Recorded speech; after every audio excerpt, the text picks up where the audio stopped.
يطبق علي القانون. الشقة اللي فيها ذكرياتي وفيها كل أفلامي وفيها كل، يعني من بداية ما اشتغلت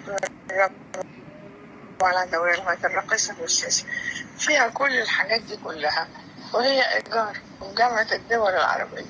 فأنا خوفي عليها بس لو يطبق القانون. بس هو ده أول ما سمعت إن في القانون ده، يعني أودي حاجتي فين، أودي هدومي فين، أودي ذكرياتي فين، أودي كل حاجة فين. كل حاجة فيها لها ذكريات، وأنجح الأفلام وأنجح كل حاجة. يعني تعبت من كتر ما بعيد الكلام ده وأقوله، لكن دي الحقيقة. حبيبتي أنا تعبت، يعني فجأة كده أودي الحاجات دي فين؟ أرميها ولا أعمل فيها إيه؟ الملك ملوش دعوة، الملك ملوش دعوة، ولكن ده قانون اللي طالع هيطبق يعني. بس أنا مش قادرة أستغنى عنها لأن فيها كل الذكريات يا حبيبتي. لكن أول ما فكرت دي يعني إيه، أودي حاجتي اللي فيها فين؟ أحطها فيها ذكرياتي ونجاحاتي وكل حاجة يعني.